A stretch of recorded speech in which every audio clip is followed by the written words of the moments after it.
Muy buenos días, familia de EAA. El día de hoy quiero continuar meditando acerca de cómo el egoísmo distorsiona mi relación con Dios.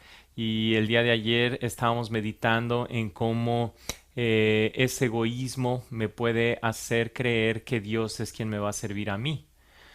El día de hoy, ahora quiero escoger el texto de Mateo capítulo 12, donde puedo entender cómo en ocasiones el egoísmo me puede afectar no solamente en mi relación con Dios, sino mi relación con mi prójimo, con quienes están a mi alrededor, y llegar a entender o llegar a creer que mi prójimo, la gente que me rodea, está o existe para servirme a mí.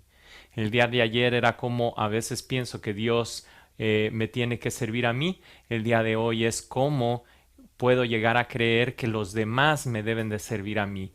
Y entonces todo esto, la raíz es el egoísmo, el no estudiar la Biblia, el no renovar mi forma de pensar, y de allí provienen muchas de mis pleitos, de mis dolores de cabeza, de mis conflictos en las relaciones con quienes me rodean, el creer que ellos deben de servirme a mí. Y vamos a, como te menciono, Mateo capítulo 12, versículos 42 y 43 en la Nueva Versión Internacional. Permíteme, te lo leo. Sin embargo, muchos de ellos, incluso muchos de los jefes, creyeron en él, pero no le confesaban porque temían que los fariseos los expulsaran de la sinagoga. Preferían recibir honores de los hombres más que de parte de Dios. Y para darte el contexto de este versículo, es Jesús cuando estuvo caminando entre nosotros, y muchos de los líderes religiosos de aquel entonces, que eran los fariseos, querían creer en Jesús, pero tenían miedo porque esa idea, ¿verdad? De que debo de quedar bien con los que me rodean, son muy importantes, y entonces me importa más lo que piense mi prójimo que lo que piensa Dios.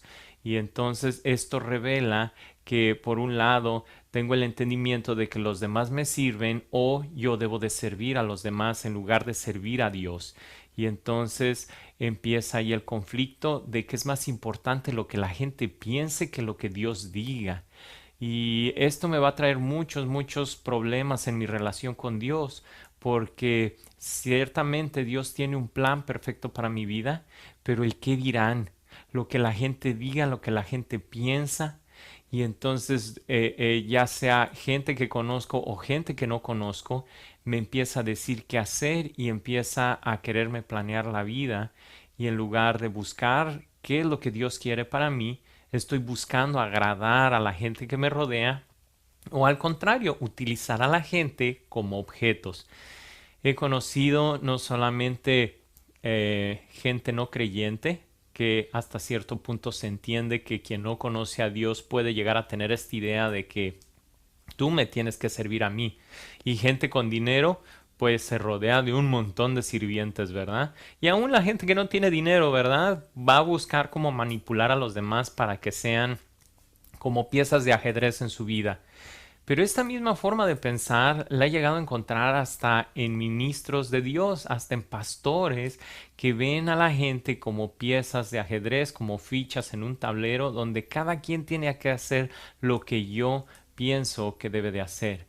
Entonces es algo tan común que tienes que tener cuidado, cuidarte de ti mismo y cuidar tu relación con los demás para hacer la voluntad únicamente de una persona, y esa persona es Dios.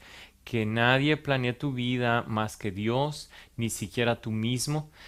Cada plan, cada sueño, cada idea que tengas, la traigas en oración a Dios y le digas: Señor, voy bien, Señor, estoy en lo correcto, revélame. Y si eres casado, tomar en cuenta a tu pareja, pero hasta cierta medida, porque es Dios el que es perfecto. ¿A qué me refiero con esto? A que en el huerto del Edén, el hombre y la mujer se tomaron en cuenta, pero para desobedecer a Dios. Entonces, si algo, aunque se me ocurra a mí y a mi pareja, y estamos de acuerdo como Adán y Eva, pero va en contra de la Biblia, entonces está mal. Debo de estar de acuerdo con Dios y para eso debo de conocer la Biblia. Es por eso que te felicito que estés todos los días teniendo un tiempo devocional con Dios. Síguelo haciendo para que vayas conociendo cada vez más y más cuál es la voluntad de Dios y evites este tipo de problemas en tu relación con Dios y en tu relación con tu prójimo, que, como lo venimos viendo en esta semana, es el egoísmo. Cuida del egoísmo que va creciendo o puede crecer en tu vida, y cuando menos te das cuenta ya está bien infiltrado y ya estamos queriendo complacer a otros o que otros me complazcan a mí o queriendo que Dios me sirva a mí en lugar de ser yo el que sirve a Dios. Que tengas un excelente resto del día, que Dios te bendiga y sigue meditando en este principio.